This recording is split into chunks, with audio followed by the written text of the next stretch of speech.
எதிர்த்து பேசிட்டு வணக்கம். நேர்பட பேசு நிகழ்ச்சியில் உங்களை சந்திப்பதில் மகிழ்ச்சி. தமிழகத்தில் காவிரியிலிருந்து தண்ணீர் திறந்துவிட வேண்டும் என்று அதற்கான அளவுகளை நிர்ணயித்து உச்சநீதிமன்றம் உத்தரவிட்டதை தொடர்ந்து அதற்கு எதிர்ப்பு தெரிவித்து கர்நாடக மாநிலத்தில் குறிப்பாக பெங்களூரு, மைசூரு ஆகிய நகரங்களில் கலவரங்கள் வெடித்து வருகின்றன. தமிழகத்தின் பதிவு எண் கொண்ட வாகனங்கள் குறிவைத்து தாக்கப்படுகின்றன. இதில் சமீபத்திய செய்தி, பெங்களூரு அருகே இருக்கக்கூடிய புறநகர் பகுதியில் ஒரு பேருந்து பணிமனை, தனியாருக்கு சொந்தமான பேருந்து பணிமனையில் நின்றிருந்த 40 பேருந்துகள் தீக்கிரையாக்கப்பட்டிருக்கின்றன. மேலும் 15 பேருந்துகள் சேதப்படுத்தப்பட்டிருக்கின்றன. தமிழர்கள் நடத்தக்கூடிய, அதாவது தமிழகத்திலிருந்து அங்கு சென்று வாழக்கூடிய தமிழர்கள் நடத்தக்கூடிய உணவகங்கள், உணவு விடுதிகள் மற்றும் தொழிற்சாலைகள் மீது தாக்குதல்கள் தொடர்ந்து அதிகரித்த வண்ணம் இருக்கின்றன. இரு மாநில பிரச்சினை என்பதை தாண்டி பார்க்கக்கூடிய காட்சிகள் இரு நாடுகளுக்கிடையிலான யுத்தம் என்பதை போல் ஒரு சித்தரிப்பை உருவாக்குகின்றன. தமிழகத்திலும் கர்நாடகத்தில் நடைபெறக்கூடிய தாக்குதல்களுக்கு எதிர்வினைகள் நிகழ்த்தப்பட்டிருக்கின்றன. ஆங்காங்கே சில வன்முறை சம்பவங்கள் நடந்திருந்தாலும் பஸ் மறியல் போராட்டம், பேருந்து சிறைபிடிப்பு போன்றவை மட்டும்தான் இங்கு நடந்து கொண்டிருக்கின்றன. இந்த போராட்டங்கள் எல்லாம் எதற்காக நடத்தப்படுகின்றன? இவற்றை எப்படி புரிந்து கொள்வது? இரு மாநிலத்தின் ஒட்டுமொத்த மக்களின் பிரதிபலிப்பாக இது போன்ற போராட்டங்கள் நடக்கின்றனவா? சட்ட ரீதியாக அணுக வேண்டிய காவிரி பிரச்சனையை உணர்வு ரீதியாக மக்களின் ஒரு பகுதியினர் அணுகும் போது அரசியல் கட்சிகள் எப்படித்தக்க எதிர்வினையை ஆற்ற வேண்டும் என்பன உள்ளிட்ட பல கேள்விகள் இதை ஒட்டி எழுகின்றன. இன்றைய நேர்பட பேசாமல் நாம் இது குறித்து விவாதிக்க இருக்கிறோம். காவிரி பிரச்சனையை உணர்வுபூர்வமாக அணுகுவது சரியா அல்லது சட்ட ரீதியிலான அணுகுமுறை சரியா என்பது குறித்து நாம் விவாதிக்க இருக்கிறோம். நம்மோடு இந்த அமர்வில் மூத்த பத்திரிகையாளர் திரு மணி, சட்ட பஞ்சாயத்து இயக்கத்தைச் சேர்ந்த திரு செந்தில் ஆறுமுகம், பாரதிய ஜனதா கட்சியைச் சேர்ந்த திரு குமரகுரு ஆகியோர் இணைந்திருக்கிறார்கள். இன்னும் சற்று நேரத்தில் காங்கிரஸ் கட்சியின் மூத்த தலைவர் திரு கோபண்ணா நம்மோடு இணையிருக்கிறார். அதே போன்று பெங்களூர் தமிழ்ச்சங்கத்திலிருந்து திரு செந்திலும் நம்மோடு இன்னும் சற்று நேரத்தில் இணைந்திருக்கிறார். தொடர்ந்து விவாதிக்கலாம். திருமணி, நம்ம விவரிக்கும் போதே ஒரு வகையான பதற்றம் நமக்குள்ள தொற்றிக்கொள்ள அளவுக்கு பக்கத்து மாநிலத்தில் இப்படி ஒரு பிரச்சனை தொடர்ச்சியாக நடந்து கொண்டிருக்கிறது.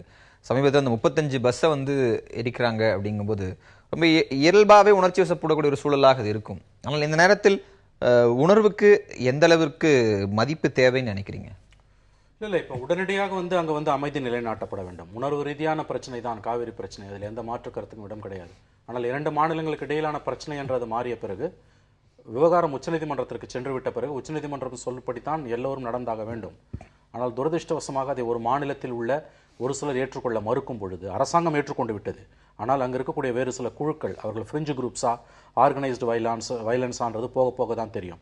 அவர்கள் ஏற்றுக்கொள்ள மறுக்கும் பொழுது உடனடியாக செய்யப்பட வேண்டியது, ப்ரையாரிட்டைஸ் பண்ணிங்கன்னா, முன்னுரிமை பட்டியல் கொடுத்தீங்கன்னா, 1, 2, 3ன்னு போட்டிங்கன்னா உடனடியாக இரும்பு கரம் கொண்டு இந்த வன்முறை அடக்கப்பட வேண்டும். இன்னொன்று என்னென்னா, இந்த வயலன்ஸை பார்த்தீங்கன்னா இது ஒரு ஸ்பொராடிக்கான வயலன்ஸ்னு வாங்க, அதாவது தன்னெழுச்சியாக வந்தது, ஸ்பான்டேனியஸாக வந்த மாதிரி தெரியல. இந்த நேச்சர் ஆஃப் வயலன்ஸை பார்க்கும் பொழுது இது ஏதோ திட்டமிட்டு பின்னால் இருந்து தூண்டப்பட்டதாக தோன்றுகிறது. அது இந்த பஸ் எரிப்பை வைத்து பார்க்கும் பொழுது நீங்கள் சொன்னது போல 35-40 பஸ்கள் எரிக்கப்பட்டிருக்கின்றன, 27 லாரிகள் கொளுத்தப்பட்டிருக்கின்றன. அதிர்ஷ்டவசமாக உயிரிழப்புகள் எதுவும் இல்லை.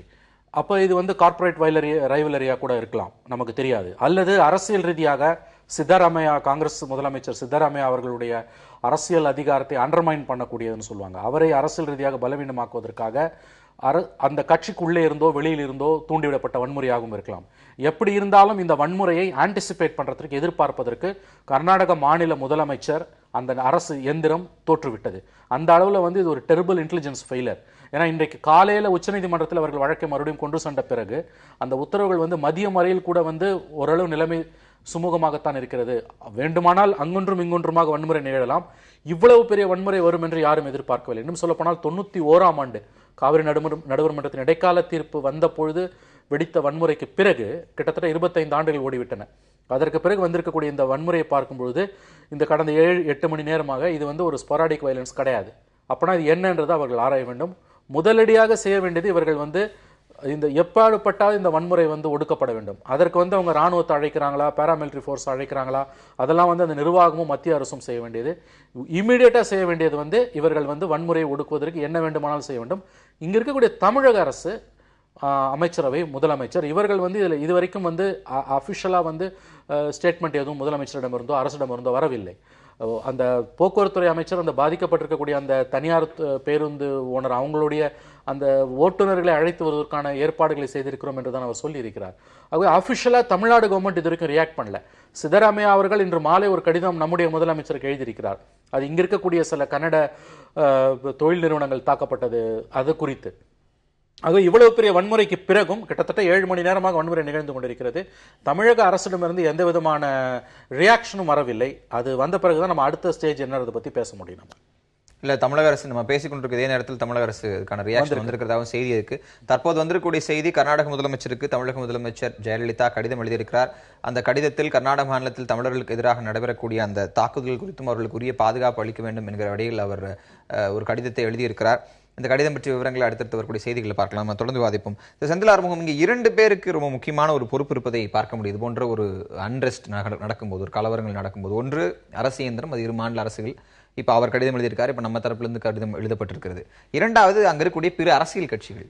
இவர்களுக்குள்ள இவர்கள் நினைத்தால் இது போன்ற கலவரங்களை தடுத்திருக்க முடியுமா, அல்லது இப்போது இருக்கக்கூடிய சூழ்நிலை அடுத்த கட்டத்திற்கு போகாமல் பார்க்கணும் அப்படின்னா இவர்கள் கடமை என்னவாக இருக்கணும், எப்படி இருக்கும்னு நினைக்கிறீங்க?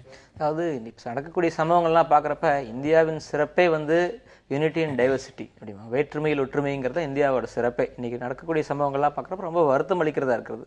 மணி அவர்கள் சொன்னது போல உடனடியாக அமைதி அங்கே திரும்ப வேண்டும். முன்னாடியே குறிப்பிட்டது போல இப்ப நடக்கக்கூடிய சம்பவங்கள்லாம் கண்டிப்பா சிறு சிறு கட்சிகள், சிறு சிறு அமைப்புகள் சார்ந்து ஏதோ ஒரு உள்நோக்கத்தோடு இதன் மூலம் தனக்கு என்ன ஆதாயம் வரும், தன்னுடைய அமைப்பை வளர்த்துக் கொள்வதற்கோ அது மாதிரி ஒரு சில உள்நோக்கத்தோடு செய்யக்கூடிய காரியங்களாக தான் தெரியுது. முக்கியமான கட்சிகள், பிரதான கட்சிகள் மற்ற யாரும் இதை பெருசா தூண்டி விடுற மாதிரி தெரியல. ஆனா இதுக்கு இதை நிறுத்தப்படணும், தடுக்கப்படணும் அப்படிங்கிறதுக்கு ஒரு கடுமையான ஒரு வாய்ஸ் அங்க இல்லை. இப்ப நான் நிகழ்ச்சிக்கு வரக்கூடிய பெங்களூர்ல இருக்கக்கூடிய நண்பர்கள்ட்ட பேசினப்ப வன்முறையில் ஈடுபடுவது வேறு சிறு குழுக்களாக இருந்தாலும் பிரதான கட்சிகள், வேறு சில அரசியல் கட்சிகள்லாம் இதை மறைமுகமாக இதை ஆதரிக்கக்கூடிய நிலைப்பாட்டில் தான் இருக்கிறாங்க. அந்த நிலைப்பாடு மாற வேண்டும். மறைமுகம் ஆதரிக்கிறாங்கன்னு தாண்டி மௌனம் காப்பதே ஒரு மௌனம் காப்பது. அதுதான் இது மாதிரி சம்பவங்கள் நடக்கிறப்ப இதுதான் நிலை. இது நம்ம தமிழர்கள் இங்கேயும் கன்னடர்கள் இருக்கிறாங்க, அவர்களுக்கு பாதுகாப்பு அளிக்கப்பட வேண்டும் கருத்தில் கொண்டும் எங்கிருந்தாலும் மனிதர்கள் மனிதநேய உணர்வோடு செயல்பட வேண்டும் அப்படிங்கிற அடிப்படையில் ஒவ்வொரு அரசியல் கட்சிகளும் ஸ்டெப் எடுக்க வேண்டிய அவசியம் இருக்குது. இது இன்னும் இந்த இதோட மூல காரணத்தை பார்க்கறப்ப காலகாலத்தில் செய்திருக்க வேண்டிய விஷயத்தை தவற விட்டு இழுத்து கொண்டு வந்ததுதான் இன்னைக்கு இவ்வளவு தூரத்துக்கு நிக்குதுங்கிறது பார்க்க வேண்டும். அதை பற்றியும் பேசலாம், இதோடைய அந்த அடிப்படை என்னங்கிறதையும் பேசலாம். அதுக்கு முன்பு சமீபத்தில் இந்த கலவரங்கள் இதில் என்ன நிலைப்பாடுங்கிறத பேசி நம்ம அதுக்குள்ள வரலாம். திரு குமரகுரு, உச்சநீதிமன்றம் தனது கண்டனத்தை பதிவு செய்திருக்கிறது. 2 மாநில முதலமைச்சர்களும் அந்தந்த மக்களை பாதுகாப்புக் கொள்வதற்கான கடிதங்களை எழுதியிருக்கிறார்கள். நாம கேட்கும் போது எதுக்கு எடுத்தாலும் பிரதமர் தலையிடணுமாங்கிற கேள்வி உங்களிடம் வரலாம். ஆனா இவ்வளவு பெரிய ஒரு அண்ட்ரஸ்ட் இருக்கும்போது குறைந்தபட்சம் உள்துறை அமைச்சராவது ஒரு ஸ்டேட்மெண்ட் கொடுத்துருக்கணும்ல. இப்ப கொடுத்துருக்காங்க. இன்னைக்கு ஒரு வர்றதுக்கு முன்னாடி பார்த்தேன், home secretary, union home secretary Raj மாசின்றவர் கடிதம் எழுதியிருக்காரு.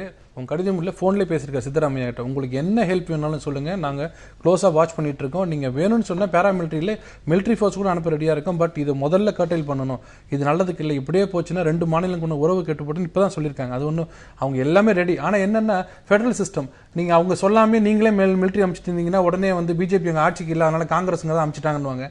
கேட்காம அனுப்பிச்சாலும் பிரச்சனை, கேட்டாலும் பிரச்சனை. இன்னும் ஒரு நாள் பார்த்து அப்பவும் கேட்கலன்னா நாம அவங்களே அனுப்பிச்சது தான் முக்கியம். இது முதல்ல இருந்து அவர் மணி அவர்கள் கூட சொன்னாங்க. இது எப்படி வந்ததுன்னு, இது முதல்ல இருந்து பாத்தீங்கன்னா யாரை தூண்டி விட்டதில்லன்றதை விட சித்தராமையாவோட ஒரு போக்கு எல்லாம் பாத்தீங்கன்னா முதல்ல இருந்து அவர் அனைத்து கட்சி கூட்டம் கூட்டுறத நான் நினைச்சோன்னா ஒற்றுமையை காமிக்கிறதுங்க. அப்படி இல்லை, அவர் என்னன்னா எதிர்ப்பெல்லாம் ஒரே அணியில சேர்க்கறத அவர் பண்ணியிருக்காருன்னு நினைக்கிறேன். நேத்துல இருந்து பாத்தீங்கன்னா அவர் உச்சநீதிமன்றத்தை சீராய்வு மனு போடும்போதும் சரி, எல்லாமே பாத்தீங்கன்னா அவரோட உள்நோக்கம் தண்ணீர் கொடுக்க கூடாதுன்னு. அவரோட முதல் வார்த்தையை என்ன சொல்றாருன்னா, விவசாயத்துக்கு தண்ணி இல்லைன்னு சொல்லல, பெங்களூர் மக்களே நன்றாக யோசிங்கள், உங்களுக்கே குடிப்பதற்கு தண்ணி இல்லை. அவர் சொல்ற ப்ரொவோக் பண்ற வார்த்தைகள்லாம் அப்படிதான். அப்ப என்னன்னா அங்க இருக்கிற ஒவ்வொரு சாதாரண மனிதன் கூட குடிக்க கூட தண்ணி இல்லைன்றாங்க. அங்க காவிரியில அங்க விவசாய தண்ணி கேட்கறாங்கப்பா அப்படிங்கிற மாதிரி ஒரு மனநிலை. நேத்து பாத்தீங்கன்னா ஒரு ஊடகத்துல திருப்பி ஒருத்தனை அடிச்சதை காமிச்சாங்க. அவங்க மேல ஏன் எஃப்ஐஆர் போடலன்னா ஒரு அடிஷனல் கமிஷன் சொல்றாரு, அடி வாங்கினரும் எங்களுக்கு கம்ப்ளைண்ட் கொடுக்கல, பார்த்தவங்களும் கம்ப்ளைண்ட் கொடுக்கல. ஒருத்தர் பார்த்தாலே நீங்க சோமோட்டோ எடுக்கலாம், நீங்க எஃப்ஐஆர் போடலாம், காக்னிசபிள் ஆஃபென்ஸ். அதை அவரும் அது வரைக்கும் பார்க்கல. இன்னைக்கு காலையில பிரச்சனை பெருசாகி சுப்ரீம் கோர்ட்ல ஒரு கண்டனம் வந்த உடனே எஃப்ஐஆர் ரெஜிஸ்டர் பண்ணி இன்னும் யாரும் அரெஸ்ட் பண்ணல. ஒரு முதல்வர் ஒரு வன்முறை என்பது உடனே அவர் எடுக்கக்கூடிய அந்த அந்த ஆக்ஷன் தான் அவரோட இதை சொல்லும், எப்படி அவரோட வெராசிட்டி என்னன்னு. அது மாதிரி எதுவுமே பார்க்கலைங்க. ஆனா திருப்பி திருப்பி என்ன சொல்றாங்கன்னா, ப்ரொவோக் பண்ற மாதிரி நீங்க இதை பண்ணாதீங்க, நாங்க இதை பண்ணுவோம். நடிகைலாம் ஊர்வலம் உட்கார வைக்கிறது, கவர்மெண்டே அனுமதி பெற்று வைக்கிறது. நீங்க யார் இதுல வரதுன்னு கேட்டுருக்கலாம். இது பிட்வீன் கவர்மெண்ட்டும் பேசுறது சுப்ரீம் கோர்ட் சொன்ன விஷயம். சுப்ரீம் கோர்ட் கூட சொல்றது எல்லாமே லா அண்ட் ஆர்டர் கையில எடுத்துக்காதீங்க, நீங்க 2 பேரும் கரெக்டா பாத்துங்கன்னு சொன்னதுக்கு அப்புறம் சீராய்வு மனு டிஸ்மிஸ் ஆகுது, இங்க அதிகமாகுது. என்ன அர்த்தம்னா, நீ டிஸ்மிஸ் பண்றியா சீராய்வு மனுவை, நான் யாருன்னு காமிக்கிறேன் அப்படின்னு. அப்போ உச்சநீதிமன்றம் யாரும் ஒன்றும் பண்ண முடியாது. ஓப்பனா சொன்ன அந்த அப்பார்ட் ஃப்ரம் அந்த பாலிடிக்ஸ்லாம் விட்டுருவோம். இப்போ ஒரே ஒருத்தர் யார் பண்ண முடியும்னா, நாளைக்கு சுப்ரீம் கோர்ட்ல சோமோட்டோவை எடுத்து கண்டெம்ட் எடுத்து என்ன சொன்னாலும் சரி, இது முழு காரணம் சித்தராமையா தான், அவரை தான் நம்ம தண்டிக்கணும்னு ஒரு சின்ன ஒரு கண்டனம் சொன்னா கூட இதெல்லாம் அடங்கிடும். சித்தராமையா முதலமைச்சராக என்ன செய்திருக்க வேண்டும், சட்டம் ஒழுங்கு பிரச்சனைகள்ல அவர் ஏற்கனவே சொல்ற இன்டெலிஜென்ஸ் ஃபெயிலியர் அப்படின்னு சொல்லும்போது அது ஆட்டோமேட்டிக்கா அவரோட ரெஸ்பான்சிபிலிட்டி, அவருடைய கமிட்மெண்ட்டுக்குள்ள போறது அப்படிங்கறத யாரும் இங்க மறுக்கல. ஆனால் அங்கு பிரதான எதிர்க்கட்சியா இருக்கக்கூடிய பாரதிய ஜனதாவும் இதுல எந்த விதமான எதிர் வினைகளையோ இல்ல இது போன்ற கலவரங்கள் நடக்கூடாது ஒரு பீஸ் அப்பீலே வெளியிடலையே. செந்தில் ஆறுமுகம் சொன்ன மாதிரி அவர்கள் மௌனமும் இதை மறைமுகமா ஆதரிக்குதுன்னு ஏன் எடுத்துக்கூடாது? அதே பொலிட்டிக்கல் கமிட்மெண்ட் நான் நியாயப்படுத்தவே இல்லை. பொலிட்டிக்கல் கமிட்மெண்ட்டுக்குள்ள அரசியல் கட்சிகள் சிக்கிக் கொள்வதால் அங்க இருக்கக்கூடிய சாமானிய மக்கள் பாதிக்கப்படுகிறார்கள், இது போன்ற இனக்குழுக்கள் ஊக்குவிக்கப்படுகின்றன அப்படிங்கிற குற்றச்சாட்டை வைக்கும் போது அதில் ஏன் பாரதிய ஜனதா கட்சியும் செயல்படுத்தவில்லை, ஒரு தேசிய கட்சியாக செயல்பட்டு? ஒரு வழக்குல தண்டனை பெற்றதுக்கு குன்ஹா அவர்களை பத்தி கண்டபடி எழுதும் போது இங்க இருக்க அரசியல் கட்சிகள்லாம் சொன்னாங்களே தவிர போலீஸ்ல எந்த ஆக்ஷன் எடுக்கல. ஒரு ஆட்சி என்ன செய்யுதோ அதை எல்லாரும் மறைமுகம் அப்படியே பார்த்துட்டு இருக்கிறதா முடியும். இந்த கேஸ்ல வன்முறையை நீங்க எந்த பிஜேபியோ கம்யூனிஸ்டோ வன்முறை தூண்டுங்கன்னு சொல்லல. அவங்க சொல்றது தண்ணி கொடுக்கறதுக்கு எங்களுக்கு எதிர்ப்புன்னு தான் சொன்னாங்களே தவிர, ஆனா சுப்ரீம் கோர்ட் சொன்னதுக்கு அப்புறம் யாரும் ஒரு கருத்து சொல்லல, அவங்க அப்படியே இருந்து. இதை யார் பண்றாங்கன்னு பாத்தீங்கன்னா, லா அண்ட் ஆர்டர் சிச்சுவேஷன் அவர் தான் பார்க்கணும். எப்படி ஒரு முதல்வருக்கு தெரியாம ஒரு போலீஸுக்கு தெரியாம இத்தனை வன்முறை நடக்க முடியும்? தமிழ்நாட்டில் அங்கங்க 2-3 நடந்துச்சு. அதையே உடனே எல்லாரும் அரெஸ்ட் பண்ணி எல்லாம் உள்ள ஒரு இன்ஸ்பெக்டரே சஸ்பெண்ட் பண்ணிட்டாங்க இன்னைக்கு உட்லண்ட்ஸ்ல. அது என்ன நினைக்குதுன்னா, நாங்க கலவரத்தை எதிர்க்கிறோம் அப்படிங்கறத ஒரு முதல்வர் மக்களுக்கு சொல்ற செய்தியா இருக்கணும். அந்த செய்தி அங்க மிஸ் ஆகுதுன்னு தான் வருது. திரு கோபண்ணா, தமிழகத்து காங்கிரஸ் தலைவர்கள் தரப்புல பீஸ் அப்பீல் எல்லா இடங்களையும் கொடுத்திருக்கீங்க, சமாதானம் வேண்டும், வன்முறை கூடாது அப்படின்லாம். ஆனால் சித்தராமையாவிடம் நேரடியாக ஒரு சமாதானத்திற்கான ஒரு அறைகூவலையோ இல்லை இது போன்ற சிச்சுவேஷன்ஸ்ல கண்ட்ரோல் பண்ணணும், இவற்றை தடுக்கணும் அப்படிங்கிற அப்பீலையோ ஏன் இதுவரை முன்வைக்கவில்லை? அங்க இருக்கக்கூடிய காங்கிரஸ் அரசு தன்னை பாதுகாத்துக்குள்ள இந்த வன்முறைகளை மறைமுகமா ஆதரிக்குதா? இல்ல தமிழ்நாடு காங்கிரஸ் கமிட்டியில ஒரு அசாதாரண சூழல் இருக்கு. ஒரு தலைமை என்பது இல்லாத காரணத்தினால சில கருத்துக்கள் நாங்கள் சொல்ல முடியலையே தவிர, கர்நாடகத்தில் நடக்கிறதுக்கு அங்கே அனைத்து கட்சிகளும் காங்கிரஸ், பாஜக, ஜனதாதளம் போன்ற அனைத்து கட்சிகளும் ஓரணியில் திரண்டு ஒரு முடிவெடுக்கிறார்கள். அந்த முடிவின் அடிப்படையில் தான் செயல்படுகிறார்கள். இன்றைக்கி இதில் சீதாராமையாவை பாஜக பழிவாங்க துடிக்கிற மாதிரி பேசுவது அரசியல் சுயநலம், அரசியல் லாபம் எடுக்கிற முயற்சி பாஜக. நான் கேட்குறேன், அங்கே தண்ணீர் கொடுப்பதும் கொடுக்காததை பற்றி முடிவெடுப்பதில் பாஜகவும் காங்கிரஸும் எந்த வேறுபாடும் கிடையாது.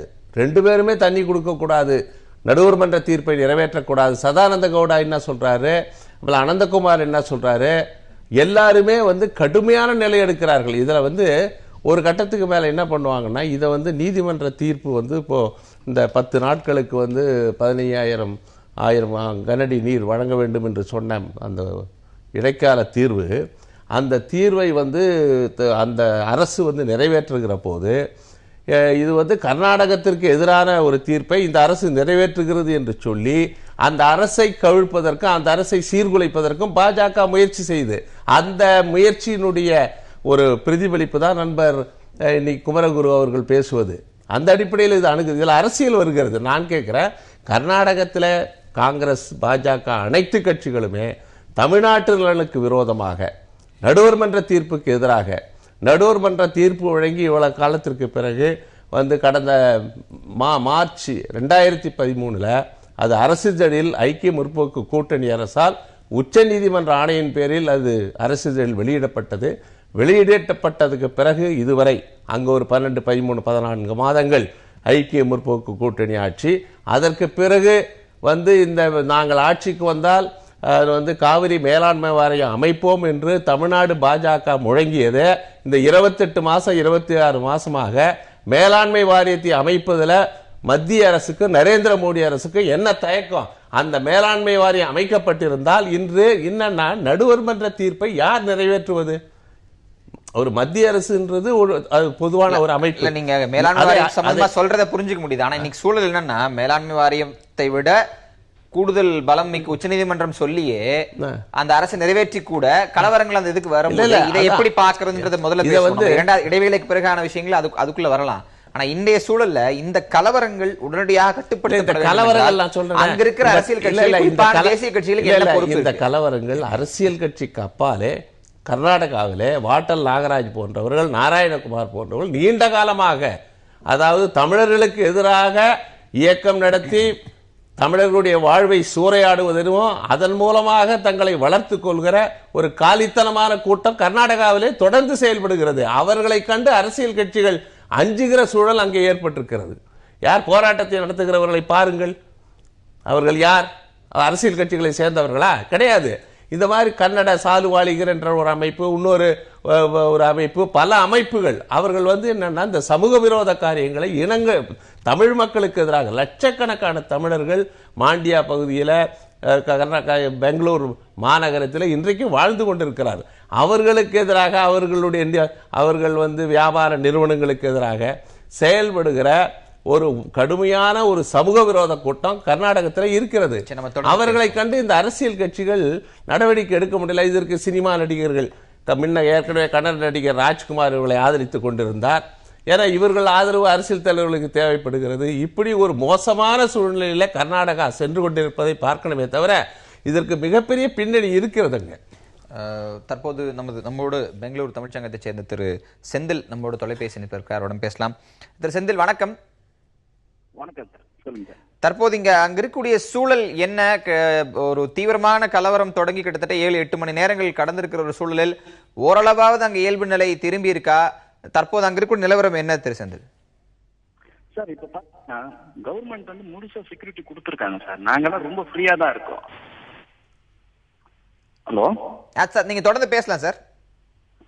நாங்க பத்திரமா தான் சார் இருக்கோம். எங்களுக்கு அரசாங்கம் அந்த அரசியல் அப்பாற்பட்டதா இருக்காங்க. அவரு சொல்ற மாதிரி அரசியல்பட்டதாவோ இங்க அதை அவங்க இன்னும் ஜாஸ்தி கலவரம் பேசுற மாதிரி அவரு சொல்றாரு. அப்படியெல்லாம் கிடையாது சார். முடிஞ்ச அளவுக்கு போலீஸ் டிபார்ட்மெண்ட்டும் கர்நாடகா முதலமைச்சரும் காலையில இருந்து என்னென்ன பண்ணணுமோ அவங்க சைட்ல இருந்து முயற்சி பண்றாங்க. இன்னைக்கு பெங்களூர் தமிழ்ச்சங்கம், கர்நாடகா தமிழ் கூட்டமைப்பு, நாங்க எல்லாமே போய் முதலமைச்சரை பார்த்து எங்களை கோரிக்கை மன வைக்க முடியுது. ஆனா தமிழ்நாட்டுல இருந்து ஒரு அதிகாரியோ ஒரு அமைச்சரோ ஒரு முக்கியமான பொறுப்புல இருக்கிறவங்க யாரும் இன்னும் கர்நாடக அரசாங்கம் அங்கிருந்து ஒரு அறிக்கையை எங்களுக்கு வரல. இல்ல திரு செந்தில், தற்போது தமிழக முதலமைச்சர் கர்நாடக முதலமைச்சருக்கு ஒரு கடிதம் எழுதியிருக்கிறாரு. தமிழ் மக்களுக்கு பாதுகாப்பு வழங்க வேண்டும் அப்படின்ற விஷயத்தை வலியுறுத்தி இருக்கிறாரு. நான் கேட்பது, நீங்க தமிழ் மக்கள் அதிகம் வாழக்கூடிய பகுதிகள், குறிப்பாக உங்களை போன்ற கூட்டமைப்பு ஒரு அசோசியேஷனாக இருக்கக்கூடிய அந்த இடங்கள்ல பாதுகாப்பு வழங்கப்பட்டிருக்கிறது அப்படிங்கிறது நீங்க சொல்வதை நான் ஏற்றுக்கொள்கிறேன். ஆனால் இன்று மாலை 6 மணிக்கு மேலதான் தமிழகத்திலும் சென்ற பேருந்துகள் என்ற ஒரு பணிமனை தீக்கிரையாக்கப்பட்டிருக்கு. 40 பேருந்துகள் தீக்கிரையாக்கப்பட்டிருக்கு. 15 பேருந்துகள் அடித்து நொறுக்கப்பட்டிருக்கின்றன. தமிழக பதிவெண் கொண்ட வாகனங்கள் இன்றைக்கு வரைக்கும் ஒசூர் எல்லையை தாண்டி அந்த பக்கம் போக முடியல. இது போன்ற சூழல்களுக்கு அந்த அரசு என்ன செய்திருக்கிறது கேள்வி இருக்குல்ல. இத நாங்க 2 நாளாவே முடிஞ்ச அளவுக்கு நாங்க நேரடி எடுத்துட்டு போயிட்டு இருக்கோம். அங்க இருக்கிற அமைப்புங்க கூட நேரடியா உள்ள வந்துட்ட பிறகு பாதுகாப்பு, நம்மளோட பாதுகாப்பு சார், அதை அவங்களுக்கு எடுத்து சொல்லிட்டு இருக்காது. தமிழ்நாடு வண்டி நீங்க வெறும் எங்களை வண்டி வேறு பண்ணி பார்க்காதீங்க. நாங்க கர்நாடகாவோட நாங்க என்னைக்குமே கர்நாடகாவோட இருப்போம். அந்த மண்ணுக்கு தான் நாங்க சப்போர்ட்டா இருப்போம்ன்றது. ஆனா திரு செந்திலின் தொலைபேசி இணைப்பு அதை முயற்சி பண்ற 2 மணிக்கு என்ன பண்ணணுமோ 3 நாளா இந்த வேலையை செஞ்சுட்டே இருக்கோம் சார். ஆனா இப்ப பாத்தீங்கன்னா இந்த கேபிஎன் வண்டி பண்ண பிறகு எங்களால என்ன பண்றதுன்னே தெரியல. யாரை பாக்குறதுன்னு கூட முடியும். நிறைய முயற்சி பண்ணிட்டு இருக்கோம். ஆனா எங்களுக்கு என்ன பண்றதுன்னு தெரியாத ஒரு சூழ்நிலை வந்துட்டு இருக்குது. எப்படி உங்களை என்னன்னா சிட்டிக்குள்ள பாத்தீங்கன்னா சிட்டிக்குள்ள எல்லாமே சேஃபா தான் இருக்காங்க. அவங்க எங்க மிகப்பெரிய தமிழர்ங்க பகுதின்றாங்களா அங்கெல்லாம் இருக்கும். ஆனா இவங்க என்ன பண்ணிட்டாங்க, இந்த டிஎன் வண்டியை பார்த்து அது பார்த்தோன்னே அந்த கடைங்க அந்த அடியாரான இந்த மாதிரி பேருங்க பார்த்தோன்னே ஆவேசம் ஆயிடுறாங்க. அது கூட கொஞ்சம் இடத்துல தான் சார் ஆயிருக்கு. முக்கியமான பகுதியில் பெங்களூர்ல ஆர்ட் ஆஃப் சிட்டி அந்த மாதிரி இடத்துல இந்த மாதிரி பாதிப்பு இல்ல. இருந்தாலும் சில இடத்துல இருக்கிறதுனால எங்களுக்கு கொஞ்சம் அச்சமா தான் இருக்கு. இப்ப கூட அடிஷனல் கமிஷனர் ஹரிசேகரன் சார் மீட் பண்ணாதான் 10 மணிக்கு போயிட்டு இருக்கோம் நாங்க. இதுக்கு கூடுதலா திரு செந்தில், திரு செந்தில், உங்க அந்த சம்பவ இடத்தில் இருக்கக்கூடிய நீங்க உங்க மூலமா நிறைய விஷயங்கள் வரும்போது அதற்கான எதிர்வினைகள் தமிழகத்தில் குறைவதற்கான வாய்ப்புகள் இருக்குது. இரு மாநிலத்திலேயே ஒரு சுமூக நல்ல ஒரு வரணுங்கிறதுனால தான் சில கேள்விகள் கூட முன்வைக்கிறேன்.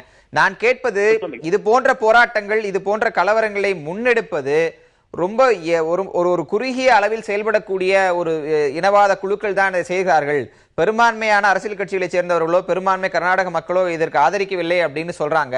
அது அப்படித்தானா? அப்படி போன்ற இனவாத குழுக்களின் அடிப்படை இனவாத குழுக்களின் செயல்பாடுகள் தான் இந்த கலவரங்களுக்கு காரணமா? சார் சில பேர் தான் சார். நீங்க பெருவாரியம் பாத்தீங்கன்னா எங்க கூட எல்லாம் எங்க நண்பருங்க ஃப்ரெண்ட்ஸுங்க எல்லாம் காலையில அவங்க விசாரிக்கிறாங்க, நீங்க ஏதாவது ப்ராப்ளம்னா எங்களை கூப்பிடுங்க.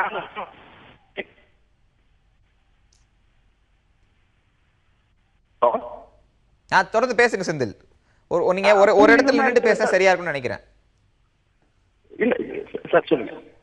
தொடர்ந்து பேசுங்க சார். பூர்வீகமா இருக்கிற கன்னட மக்களும் மத்த மொழி மக்களும் எங்களுக்கு ஆதரவா தான் பேசுறாங்க, செயல்படுறாங்க. ரெண்டாவது பாத்தீங்கன்னா சில பேர் சொல்ற மாதிரி தமிழை பேசக்கூடாது, நாங்க கன்னடா தான் பேசணும்ன்ற சூழ்நிலை இல்ல சார். எங்க மொழியில, எங்க தாய்மொழியில எந்த உணர்வை நாங்க பேசணும் அப்படிதான் இருக்கோம். அதே மூமெண்ட்ல தான் எல்லாம் வெளியே போயிட்டு இருக்கோம். ஆனா இங்க வந்து சில பேர் பண்றதுனால அது ஒட்டுமொத்தமா பாதிப்பு வருது. என்னை பொறுத்த வரைக்கும் இது பெரிய நான் வந்து குற்றச்சாட்டு சொல்லுவேன். இன்னைக்கு காலையில தமிழகத்துல நடந்த அந்த ஒரு முக்கியமான விஷயத்த தான் நான் பெருசாவே தப்பா சொல்லுவேன். ஏன்னா எது பண்ணாலும் வந்துட்டு அங்க வந்து மக்கள் ஆரம்பிக்கிறாங்க சார். இங்க வந்து பெருசா கலவரம் ஸ்டார்ட் ஆகுது. அவங்க வந்து அதை பத்தி ஏதோ ஒரு பெரும் முயற்சி ஆக்ஷன் எடுக்கிறது இல்லை. இது வரைக்கும் பாத்தீங்கன்னா நீங்க காவேரி வந்து ஒரு கோர்ட்டு மற்ற விஷயம் தான் பேசிட்டு இருக்கிறாங்களே தவிர தமிழ்நாட்டுல இருந்து இது வரைக்கும் 98ல கலைஞர் வந்து ஜே.எச். பட்டேல் முதலமைச்சரா இருக்கும்போது ஒரு தடவை வந்து சந்திச்சு தண்ணி கேட்டாரு. அதுக்கு அடுத்தது 2016 வரைக்கும் தமிழகத்துல இருந்து யாருமே வந்து கர்நாடக அரசாங்கத்தை அணுகவும் இல்லை, பேசக்கூடியவும் இல்லை. இல்ல, நீங்க வழக்கு உச்ச நீதிமன்றத்திற்கு போய் காவிரி நடுவர்மன்ற இறுதி தீர்ப்பை வழங்கிய பிறகு சட்டப்படி நமக்கு வழங்கியிருக்க உரிமையில தண்ணி தரதான கர்நாடக அரசினுடைய கடமையா இருக்கும். இங்க பிரச்சனையே அங்கதானே தொடங்குது. தமிழக ஒட்டுமொத்த அரசியல்வாதிகள் ஒரே கோரிக்கை வைக்கிற 2 கன்னடர் அங்க ராஜ்யசபா எம்பி இருக்காரு. நீங்க அவங்க அமைச்சு பேச வைங்க. கிட்டத்தட்ட 8ல இருந்து 9 கன்னடர்கள் அங்க எம்எல்ஏ இருக்காங்க, ஒரு மேயர் இருக்காங்க, சேலம் மேயர் கூட கன்னடர் தான். அவங்க அமைச்சு தமிழக கர்நாடக இல்ல, நம்ம சம்பவத்தை இந்த கலவரங்கள் தொடர்பான விஷயங்கள் தொடர்பாக தான் பேசுறோம். காவிரி விவகாரத்துக்கான தீர்வு அப்படிங்கறதெல்லாம் ரொம்ப பெரிய டிபேட், அது தனியா பேச வேண்டியது இருக்கு. நம்ம அதை இன்னொரு சந்தர்ப்பத்தில் பேசலாம். அந்த மக்கள் இல்ல, நீங்க பாதுகாப்பா இருக்காங்கன்னு சொன்னாதானே சரி உங்களுக்கு புரியும்.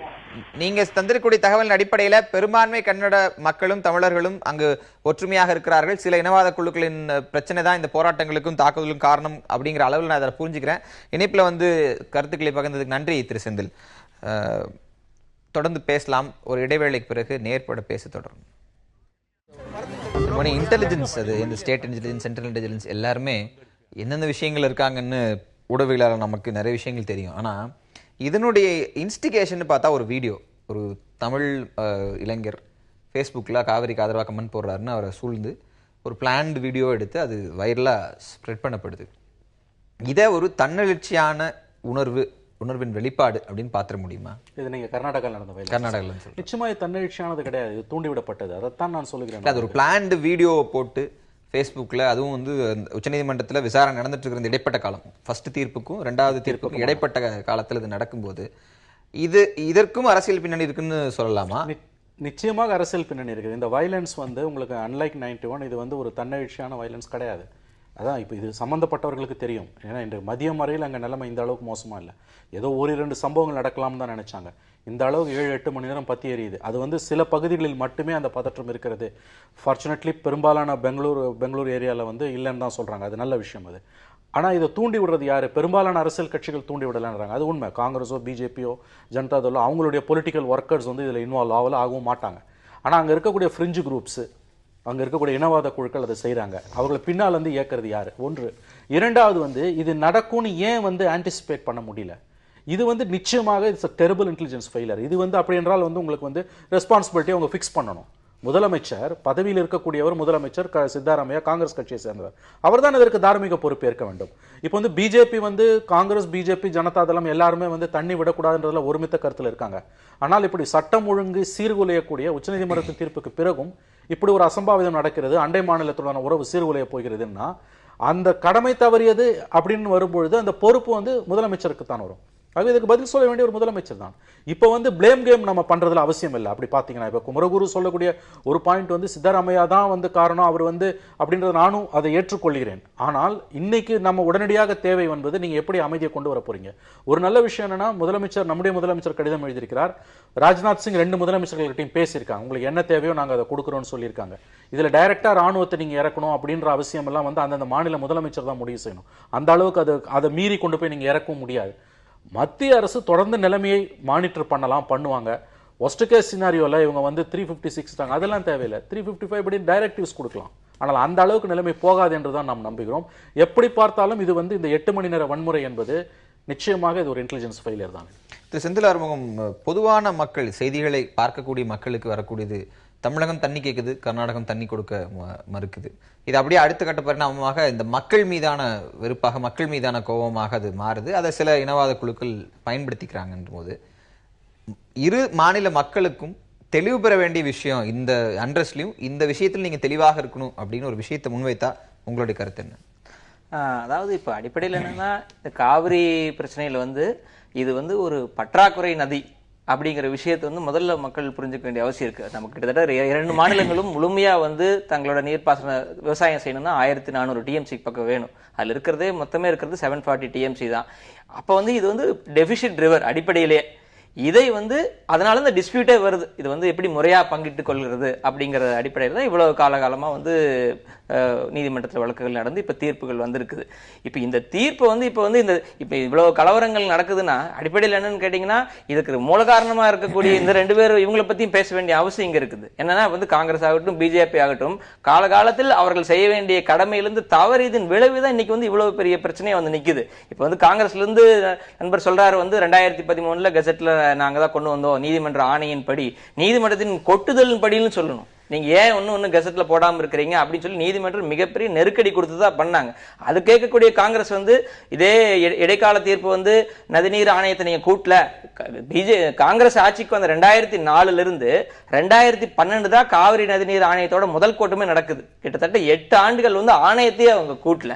இன்னைக்கு வந்து காங்கிரஸ் வந்து பிஜேபி பார்த்து கேட்கறாங்க, நீங்க ஏன் மேலாண்மை வாரியத்தை வந்து நீங்க அமைக்க மாட்டேங்கிறேன்னு கேட்கறாங்க. அதே பொறுப்புணர்வோட அவங்களும் அங்க செயல்பட்டு இருக்கலாம். இதே பார்த்தா 70களில் வந்து நம்ம வந்து காவிரி வழக்கு வந்து நம்ம வாபஸ் வாங்கணும். அந்த கால 70களில் வந்து வாபஸ் வாங்காம இருந்தா வடமாநிலத்தில் இருக்கக்கூடிய நதிகள் எல்லாம் வந்து அந்த டிஸ்பியூட்லாம் வந்து 70களிலே சால்வ் ஆயிடுச்சு. காலம் கடக்க பாசன பகுதி அதிகமாயிட்டு இருக்கு. 91 இடைக்கால தீர்ப்பு வந்தப்போ வந்து 11 லட்சம் தான், 11 லட்சம் ஏக்கர் தான் வந்து அங்க வந்து பாசன பரப்பு இருந்தது. இன்னைக்கு வந்து 24 லட்சம் ஏக்கருக்கு பக்கத்துல வந்து அதிகமாயிட்டு இருக்குது. அந்த பக்கம் ஒரு பக்கம் வந்து கர்நாடக அரசு வந்து கர்நாடகத்துல வந்து பாசன பரப்பு அதிகமாயிட்டு இருக்குது. நீங்க ஆர்டிகல் 355 பத்தி சொன்னாங்க. அதாவது இவ்வளவு காலமாகவே வந்து இது உச்சநீதிமன்றத்தின் தீர்ப்பை வந்து முறையா செயல்படுத்தாத கர்நாடக அரசு மீது வந்து மத்திய அரசாங்கம் எப்பயோ நடவடிக்கை எடுத்திருந்திருக்கலாம். அல்லது குறைஞ்சபட்சம் வந்து உச்சநீதிமன்றமாவது வந்து இந்த மாதிரியான கலவரங்கள் நடக்கக்கூடிய சூழல் இது அமைதி திரும்பிய பிறகு வந்து ஒரு சுமூட்டாவா எடுத்து எப்படி வந்து நீங்க கெசட்ல ஏன் போடலன்னு சொல்லி ஒரு அழுத்தம் கொடுத்தாங்களோ அதே போல வந்து நீங்க வந்து சீக்கிரம் வந்து காவிரி மேலாண்மை வாரியத்தை அமைச்சு அணைகளை வந்து கட்டுப்பாட்டுக்கு கொண்டு வாங்க அப்படிங்கிற நிலைக்கு கொண்டு வரணும். ஏன்னா இன்னைக்கு பாத்தீங்கன்னா இப்ப எவ்வளவு தண்ணீர் வந்து அங்கிருந்து வந்துட்டு இருக்குங்கிற விஷயத்தெல்லாம் வந்து கர்நாடகால இருந்து தெளிவா வந்து அவங்க வெப்சைட்ல போடுறாங்க. அதுல பார்த்தா இன்னத்த டேட் ஆன் டேட் வந்து 37,533 கியூசெக் வெளியே வந்துட்டு இருக்குது. ஆனா ஆக்சுவலா பாத்தீங்கன்னா இங்க வந்து நமக்கு 15,000 தான் வருது. இப்ப சிக்கலே என்னன்னு கேட்டீங்கன்னா, கர்நாடகா எப்படி ஸ்டாண்ட் மெயின்டைன் பண்ணுதுன்னா, எங்க அணைகள்ல தண்ணீர் இல்லை அப்படிங்கிறாங்க. அப்ப நாங்க எப்படி கொடுக்கறது அப்படிங்கிற நிலை நோக்கி வர்றப்ப வந்து சிக்கல் என்னன்னா, அவர்கள் தண்ணி இல்லதான், ஏன் இல்லாம போச்சுங்கிறதுக்கு வந்து 2 முக்கிய காரணம் இருக்குது. ஜனவரிக்கு அப்புறம் வந்து பாசனம் பண்ணக்கூடாது, கோடைக்கால பாசனம் பண்ணக்கூடாதுங்கிற சட்டம் இருக்குது, தீர்ப்பிலேயே கொடுத்துருக்காங்க. ஆனா அதை வந்து கோடை காலத்துல நாங்க பாசனம் பண்ணணும்னு அடம்பிடிக்குது கர்நாடக அரசு ஒரு பக்கம். இன்னொரு பக்கம் பாத்தீங்கன்னா நதிநீர் டேம் தண்ணியை வந்து வேற ஏரிகளுக்கெல்லாம் கொண்டு போய் வந்து சேமிக்கக்கூடிய போக்கு இருந்துட்டு தான் இருக்குது. அப்ப என்னன்னா, இந்த தண்ணி டேம்ல இல்ல, ஆனா வேற ஏரிகள் இருக்குது. இப்ப என்ன பார்க்க வேண்டி இருக்குதுன்னா, கர்நாடகத்தில் முழுமையாக எங்கெங்கெல்லாம் தண்ணீர் தேக்கி வைக்கப்பட்டிருக்குது அப்படிங்கிற ஒரு ஆய்வுக்கு நம்ம உட்படுத்த வேண்டி இருக்குது. இதெல்லாம் கருத்தில் கொண்டுதான், ஒரே ஒரு முக்கியமான பாயிண்ட், இதெல்லாம் கருத்தில் கொண்டுதான் 2007 இறுதி தீர்ப்பு சொன்னப்பே வந்து அந்த உச்சநீதிமன்ற நீதிபதிகள் என்ன சொன்னாங்கன்னா, நீங்கள் காவிரி மேலாண்மை வாரியத்தை மற்றும் பக்ரானங்கள் பியாஸ் அந்த திட்டத்தின் அடிப்படையில் அது போல நீங்கள் செயல்படுத்தவில்லை, அமைக்கவில்லை, காவிரி மேலாண்மை வாரியத்தை அமைக்கவில்லை என்றால் இந்த தீர்ப்பு வெறும் துண்டு காகிதமாகத்தான் இருக்கும் சொல்லி சொன்னாங்க. இப்ப அதை புரிஞ்சுக்கிட்டு வந்து இப்ப பிஜேபி செயல்படுத்த வேண்டிய பொறுப்பு வந்து பிஜேபிக்கு இருக்குது. இப்போ இல்லை அதில் அதாவது இப்போ காங்கிரஸ் கட்சி மீது வந்து குற்றம் சாட்டுகிறார். 2007 பிப்ரவரி 7ஆம் தேதி இறுதி தீர்ப்பு வருகிறது.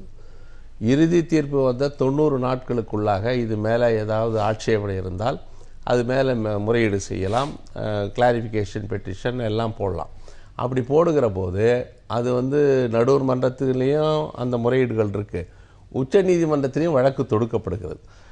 உச்ச நீதிமன்றத்தில் வழக்கு தொடுக்கப்பட்ட பிறகு நடுவர் மன்ற தீர்ப்பின் அடிப்படையில் காவிரி மேலாண்மை வாரியம் அமைப்பது குறித்து அன்றைக்கு இருந்த மத்திய அரசு சட்டத்துறைக்கு வந்து என்ன செய்யலாம் அடுத்த கட்ட நடவடிக்கை என்று கேட்கிற போது இந்த வழக்கு நீதிமன்றத்தில் இருக்கிறதுனால காவிரி மேலாண்மை வாரியம் அமைக்க முடியாது, அந்த அரசு இதழில் வெளியிட முடியாது என்ற பிரச்சனை வருது.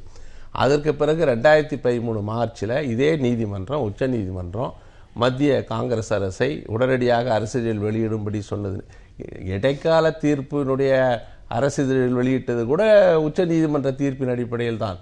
காவிரி பிரச்சனையில் எல்லா தீர்வுகளும் தமிழகத்திற்கு கிடைத்தது என்று சொன்னால் அது உச்ச நீதிமன்ற தீர்வின் மூலமாகத்தான் கிடைக்கிறதே தவிர ஒரு மத்திய அரசினால தீர்வு எடுக்க முடியாத நிலையில் அரசியல் நிர்பந்தங்கள் இருக்கின்ற காரணத்தினாலே நீங்க ரொம்ப சுலபமா பேசுறீங்க. மத்திய அரசு ஒரு முடிவு எடுத்தால் அது வந்து ஏதாவது ஒரு மாநிலத்தில் வந்து மிகப்பெரியான கொந்தளிப்பு உருவாகி எந்த அரசியல் கட்சி முடிவெடுத்ததோ அந்த அரசியல் கட்சி அந்த மாநிலத்திலே நடமாட முடியாத அளவுக்கு வன்முறை தலைவிரித்தாடும் என்பது எல்லாருக்கும் தெரிஞ்ச கதை. அந்த அளவுக்கு ஒரு மத்திய அரசு வந்து ஒரு அரசியல் சார்புள்ள ஒரு அமைப்பது. அந்த முடிவை மக்கள் ஏற்றுக்கொள்வதை விட இன்னைக்கு நீதிமன்ற தீர்ப்பை இவ்வளவு பெரிய கொந்தளிப்பை ஏற்படுத்துகிற போது மத்திய அரசு எடுக்கிற முடிவு எப்படி ஆகும்னு உங்களுக்கு தெரியும்.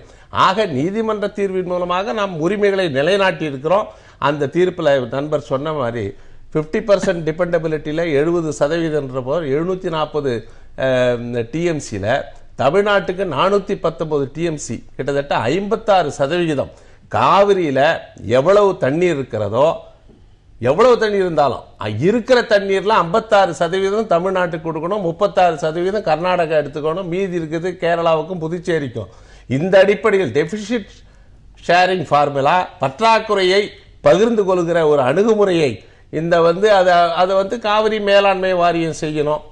ஒரு நீதிமன்ற தீர்ப்பின் மூலமாகவும் அதை நான் பெற முயற்சிக்கணும். அப்படித்தானே தவிர இவ்வளவு டிஎம்சி கூட அவ்வளவு டிஎம்சி கொடுக்கின்றதை விட இருக்கிற தண்ணீர்ல 56% தமிழ்நாட்டுக்கு உள்ள உரிமையை நிலைநாட்டுகிற முயற்சியில் ஈடுபட்டாலுடைய இந்த பிரச்சனை தீர்வு கிடையாது. குடிக்க தண்ணி இல்லைன்னு அதை பத்தி எங்களுக்கு கவலை இல்லை.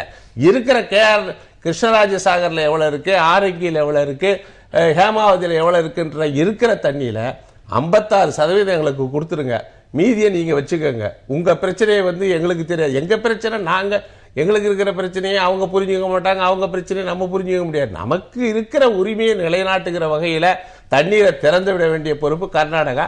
இப்போ அந்த பொறுப்பில் இருந்தும் கர்நாடக அரசை வந்து அதுல தலையிடாம காவிரி மேலாண்மை வாரியம் கிட்டத்தட்ட 26-28 மாதங்கள் ஆகிட்டது. அந்த காவிரி மேலாண்மை வாரியம் அமைப்பதற்குரிய நடவடிக்கைகளை மத்திய அரசு எடுக்குமையானால் பிரச்சனை தீரும்.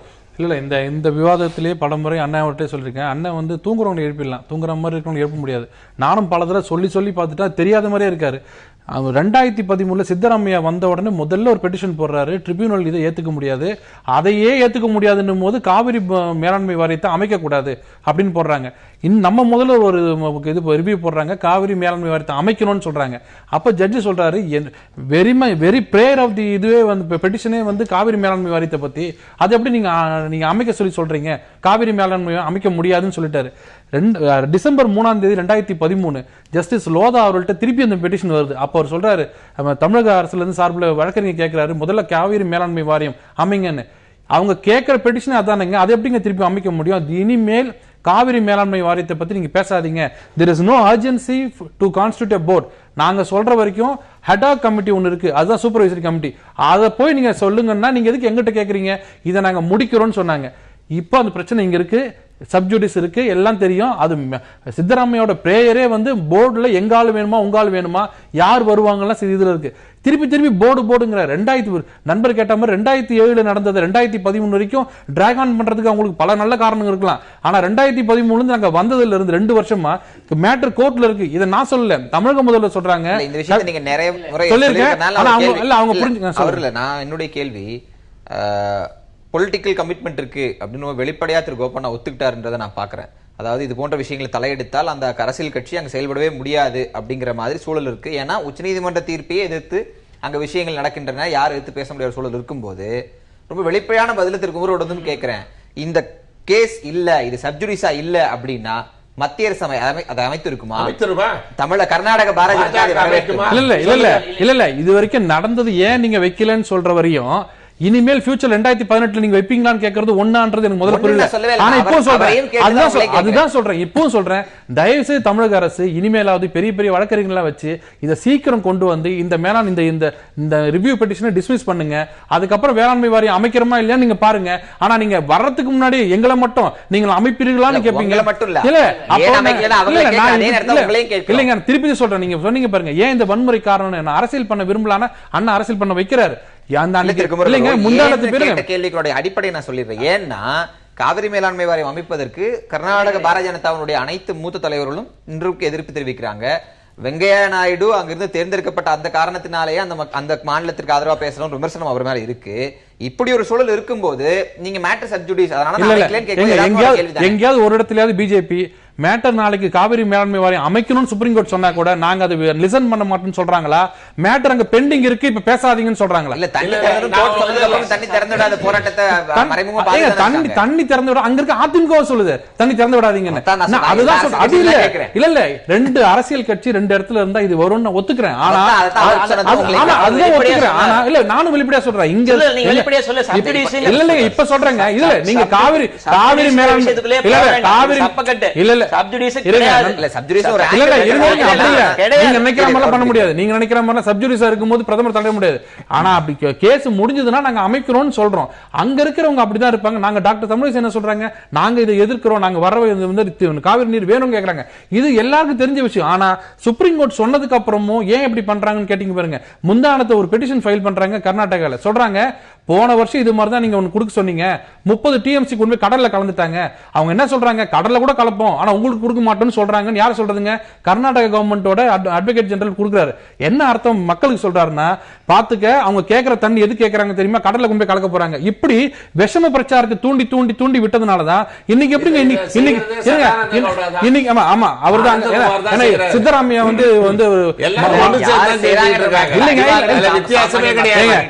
நான் ரெக்கார்ட் செம்மல் இது நியாயமா பேசணும், ரெக்கார்டு பூர்வமா நான் சொல்றேன். நீங்க சட்ட அமைச்சராக இருந்தவர், அவருடைய அறிவுரையின் பேரில் தான் இந்த மனுவே போட்டிருக்கு.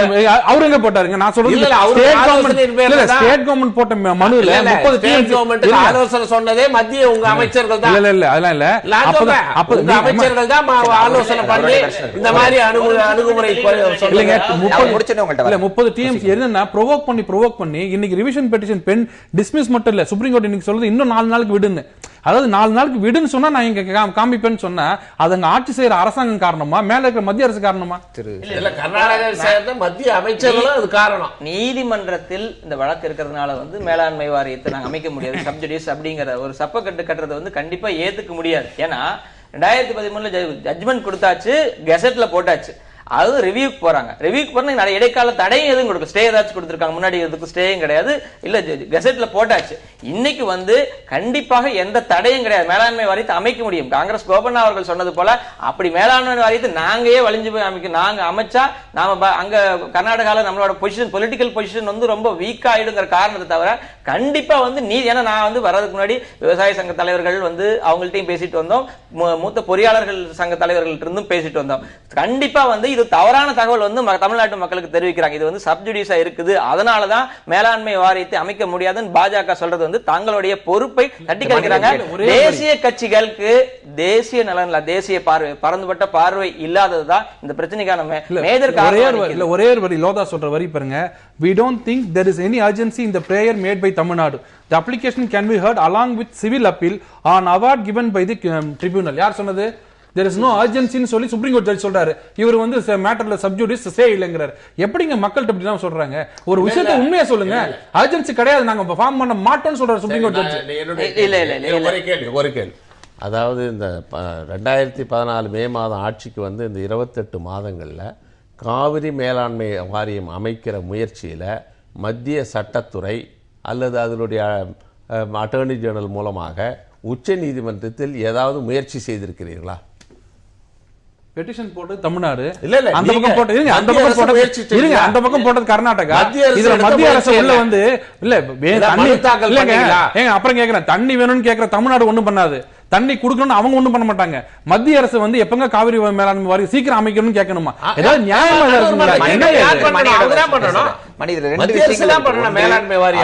யதார்த்தம் அப்படின்னு அரசியல் கட்சிகள் சொல்லக்கூடிய ஒரு வாதம். அரசியல் யதார்த்தம்ன்றது எப்படி வேணாலும் புரிஞ்சுக்கலாம், அது அவர்கள் பெர்ஸ்பெக்டிவ்ல அர்த்தம் சொல்றாங்க. இன்னொன்னு அரசியல் நிர்பந்தம். இதில் எது இங்கு பிரதானமாக நிற்கிறது? பாதிக்கப்பட்டது மக்கள் நலனா இருந்தாலும் இதில் எது பிரதானமாக நிற்கிறது? இல்ல இது வந்து ரெண்டு பெரிய கட்சிகள், பிஜேபி, காங்கிரஸ், மூன்றாவதாக இருக்கக்கூடிய ஜனதா தளம், கர்நாடகாவை ஆளக்கூடிய. தமிழ்நாட்டில் வந்து 2 பிராந்திய கட்சிகள் தான், DMK, AIADMK. National parties weakening. இதுல வந்து அவர்கள் மாறி மாறி இங்க பெங்களூர், கர்நாடகாவில் ஆட்சியில் வரக்கூடிய வாய்ப்பு உள்ளவர்கள் இவங்க 2 பேர், அல்லது மூன்றாவதா ஜனதா தளம் வரலாம்.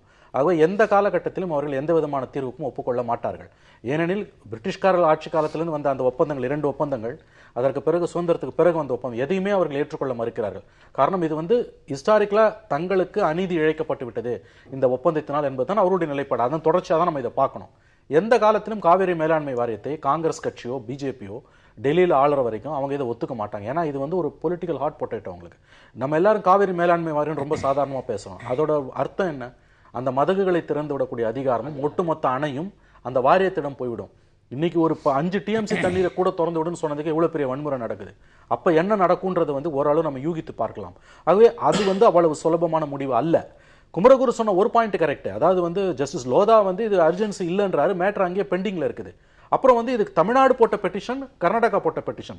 மோடி கவர்மெண்ட் வந்து இதுல வந்து அவங்க வந்து உடனடியா எடுத்து அவங்க உள்ள புந்து நீங்க மேலாண்மை வாரியம் அமையும் அவங்க சொல்லவே மாட்டாங்க. மோடி கவர்மெண்ட்னா நான் சொல்றேன் டெல்லியில் ஆளக்கூடிய யாருமே. ஆக இது 2 மாநிலங்கள் சம்பந்தப்பட்ட பிரச்சனை. இந்த பிரச்சனையில் துரதிருஷ்டவசமாக அங்க இருக்கக்கூடிய பிரதான கட்சிகள் தான் வந்து நாட்டை ஆளக்கூடிய கட்சிகளாக இருப்பதால் இது அடிப்படையில் ஒரு அரசியல் பிரச்சனை. இது வந்து விவசாயிகள் பிரச்சனை, தண்ணீர் பிரச்சனை என்பதை விட இந்த தீர்வு நமக்கு வந்து ட்ரைபியூனல் ஆர்டர் வந்த பிறகும், கெசட் நோட்டிபிகேஷன் வந்த பிறகும் ஒவ்வொரு ஆண்டும் நாம் கையேந்தி நிற்பதற்கான காரணம் அடிப்படையில் இது அரசியல் பிரச்சனையாக இருப்பது. இதைத்தான் நாம் புரிந்து கொள்ள வேண்டும். சுருக்கமா இன்னொரு பாயிண்ட் மட்டும் நான் சொல்ல விரும்புகிறேன்னா, ஊடகங்களுடைய பொறுப்பு. அதை பத்தி நாம் பேசும்பொழுதும் இன்றைக்கு பெங்களூர்ல போலீஸ் கமிஷனர் ஒன்று சொல்லியிருக்காரு, வாட்ஸ்அப்ல வர செய்திகளெல்லாம் தயவு செஞ்சு நம்பாதீங்கன்னு. இதுதான் ரொம்ப முக்கியம். ஏன்னா இன்னைக்கு இருக்கக்கூடிய ஒரு தொழில்நுட்ப வளர்ச்சியில வந்து சமூக வலைதளங்கள் மூலமாக வந்து மிகப்பெரிய ஒரு ஆபத்தை நம்மளால் ஏற்படுத்த முடியும். 2 ஆண்டுகளுக்கு முன்பே உங்களுக்கு தெரியும், நார்த் ஈஸ்ட்ல இருந்து வந்தவங்க வந்து ஒரு வாட்ஸ்அப்ல வந்த செய்தியால எவ்வளவு பேர் பாதிக்கப்பட்டு வெளியில போனாங்க. அவ இன்றைக்கு தேவை நம்முடைய இங்க இருக்கக்கூடிய நண்பர்கள் எல்லாம் பேசுறது வந்து காவிரி பிரச்சனை, அதனுடைய ஆழம். நீங்க சொன்னது போல அதை பத்தி நம்ம பல நேரம் பேசலாம், பல மணி நேரம் பேசலாம். உடனடி தேவை வந்து அங்க அமைதி திரும்புது. அதுல எல்லாருக்கும் பொறுப்பு இருக்கு. சோ அந்த பாயிண்ட மட்டும் பேசினா கூட இப்போதைக்கு அதுதான் மெயின். அதுக்குள்ளதான் நான் இந்த இறுதி ரவுண்ட் அப் இதுக்குள்ளேயும் வரணும்னு நினைக்கிறேன். திரு கோபண்ணா, நம்ம அரசியல் நிறைய இந்த விஷயங்கள் நம்ம பேசியிருக்கோம். மிக பொறுப்புள்ள ஒரு தேசிய கட்சியின் பிரதிநிதியாக நீங்க இந்த மன்றத்தில் இப்போது உட்கார்ந்துருக்கீங்க. இப்போதைய தீர்வு அச்சம் நீங்கி மக்கள் வாழணும், அமைதி திரும்பணுங்கிறது. அது 2 மாநிலங்களிலும் நடக்கணும். மொழியால் பேதம் ஏற்படுது அப்படிங்கிறது அடிப்படை தேசிய கட்டமைப்புக்கே எதிரான ஒன்றாக இருக்கும். உங்களுடைய இறுதி கருத்தோட என்ன மாதிரியான ஒரு அப்பீலை 2 மாநில மக்களுக்கும், 2 மாநில அரசுகளுக்கும், 2 மாநில அரசியல் கட்சிகளுக்கும் நீங்க முன்வைக்கிறீங்க? இல்லை, இதில் வந்து கர்நாடகத்தில் நடைபெறுகிற வன்முறை, இந்த வெறியாட்டங்கள், அங்கே இருக்கிற கன்னட வெறியர்கள், கன்னட சாலுவாலிக்கா போன்ற அவர்கள் வந்து அங்கே ஒரு அரசியல் அமைப்பை ஏற்படுத்தி கொண்டு ஒரு சமூக விரோத செயல்களில் ஈடுபடுவது, இது மாதிரி ஒரு காலித்தனமான ஒரு செயல்பாடுகள் மூலமாக ஒரு கூட்டத்தை வளர்ப்பது, அது வந்து அந்த வகையில் வாட்டல் நாகராஜ் போன்றவர்கள் தொடர்ந்து செயல்பட்டு வருகிறார்கள். அங்கே ஒரு தமிழ் திரைப்படம் வெளியிட வேண்டும் என்றால் வாட்டல் நாகராஜுக்கு நீ போய் அவரை பார்க்க வேண்டும், அவரை சரி கட்ட வேண்டும், இப்படி போன்ற முயற்சி, ஒரு அராஜகம், ஒரு ஃபேசிச பெரும்பான்மை மக்கள் வந்து ஒரு சிறுபான்மை மக்களுக்கு எதிராக அங்கே செயல்பட்டு வராங்க. அவர்கள் வந்து இதே வாட்டல் நாகராஜ் தேர்தலில் ஜெயிக்க முடியாது, நாராயணகுமார் ஜெயிக்க முடியாது. ஆனால் அவர்கள் வந்து ஒரு பெரும் கொந்தளிப்பு, கலவரம், பந்த் நடத்த முடியும். ஆனால் தேர்தலில் வெற்றி பெற முடியாது.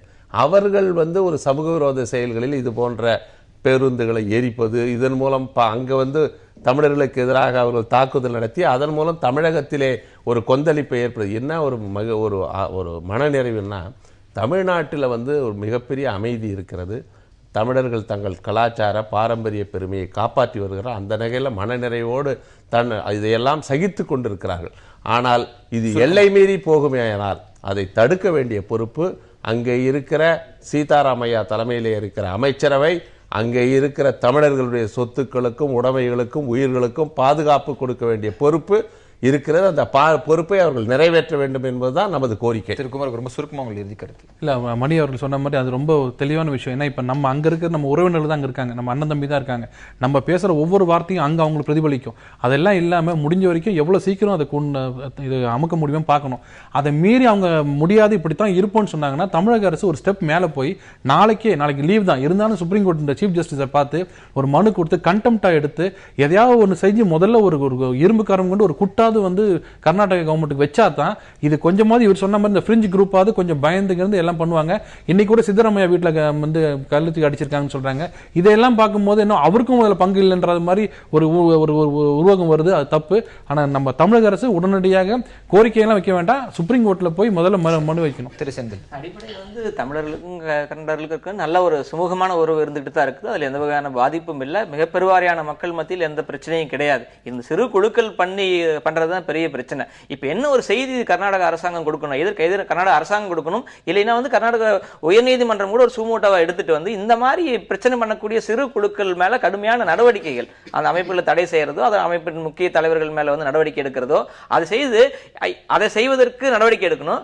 அதுக்கு வந்து இந்த மாதிரி பெரிய கட்சிகள் வந்து பின்புலத்துல இருந்து ஆதரவு கொடுக்கறது முதல்ல நிறுத்தணும். சரி, திருமணி, முதல்ல நதிநீர் பிரச்சனை அடிப்படையில் இது இன பிரச்சனையாக மாறாமல் பார்த்துக் கொள்ள வேண்டும். சப்கோ சன்மதி தே பகவான் வர் காந்திஜி, எல்லாருக்கும் நல்ல புத்தியை கொடுன்னு தான் நம்ம கேட்க முடியும். இன்னைக்கு அடிப்படையான தேவை, முதன்மை தேவை அமைதி திரும்புவது. மற்றது எல்லாத்தையும் அப்புறம் பார்த்துக்கலாம். சமீபத்தில் இணையதளத்தில் முகநூல் ஒரு விஷயம் படித்தோம். காவிரி வைத்து நம்ம விவசாயம் நிறைய செஞ்சோமோ இல்லையோ அரசியல் நிறைய செய்திருக்கோம் அப்படின்னு. அது ஒரு மிக முக்கியமான ஒரு அரசியல் விமர்சனமாக அது பார்க்கப்பட்டது. அதில் பாதிப்பு இருக்கக்கூடிய சாமானிய மக்களுக்கும், குறிப்பாக மொழி அடிப்படையில் இருக்கக்கூடிய வேறுபாடுகளை இந்த தேசம் ஒருபோதும் அனுமதிக்க கூடாது என்கிற பொது வேண்டுகோளை வைத்து இந்த விவாதத்தை நிறைவு செய்கிறேன். விவாதத்துக்கு வந்தவருக்கு நன்றி. மீண்டும் ஒரு நேர்பட பேசுவதில் சந்திக்கலாம்.